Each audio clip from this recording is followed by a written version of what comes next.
사단은 속이는 자요 거짓말쟁입니다. 사단은 아담으로부터 속여왔으며 목적을 위해서는 거짓말도 서슴지 않는다는 사실이에요.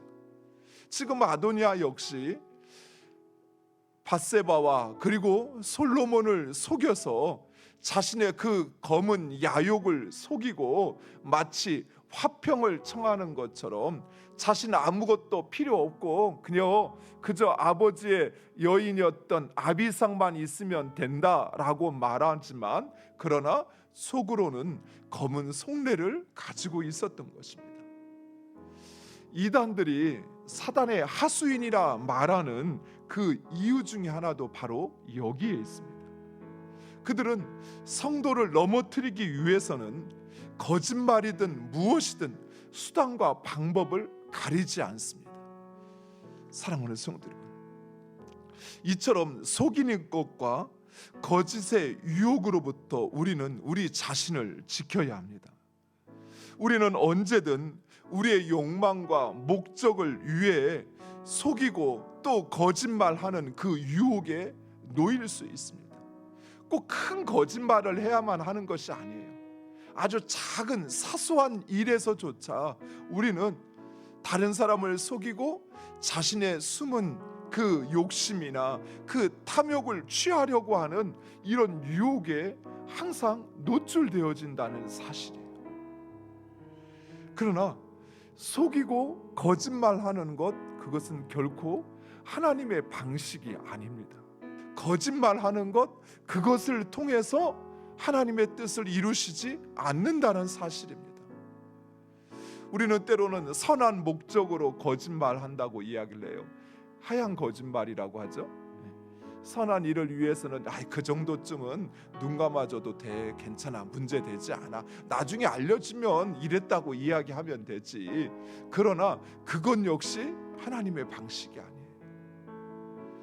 이미 우리가 사단의 속이는 전략에 너무나도 쉽게 넘어가 있다 보니까 우리도 모르게 하얀 거짓말이라 하며 정작 자신의 그 숨은 야욕, 그 욕심, 그 탐심을 우리는 스스로 정당화하고 있는 것입니다.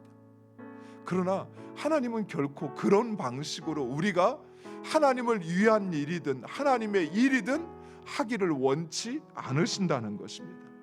따라서 우리는 이런 유혹으로부터 우리 자신을 지켜야만 해요. 그런데 오늘 본문에 등장하는 밧세바는 이런 거짓과 위선을 간파하지 못하였습니다.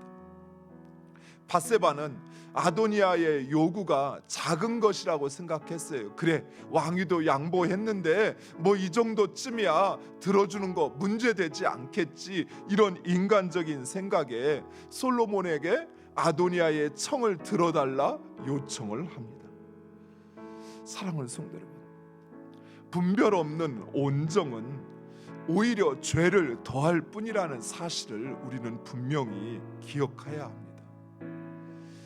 제사장이었던 엘리, 그가 그 아들들의 잘못을 알고도 그것을 용납하고 묵인하였을 때 결국 모두가 멸망할 수밖에 없었습니다.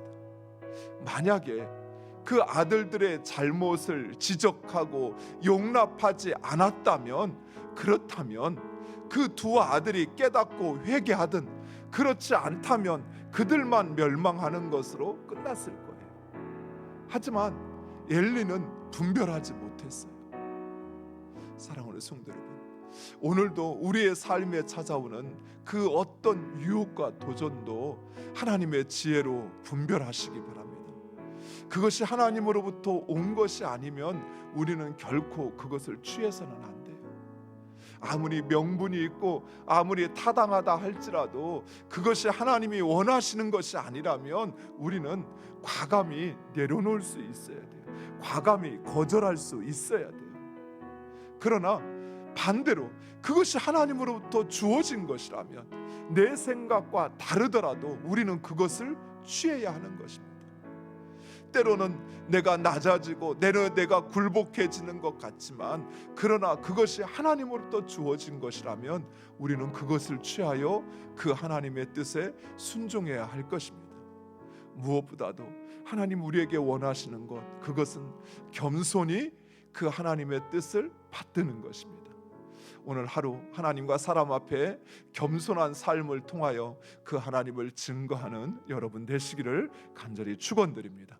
기도하겠습니다.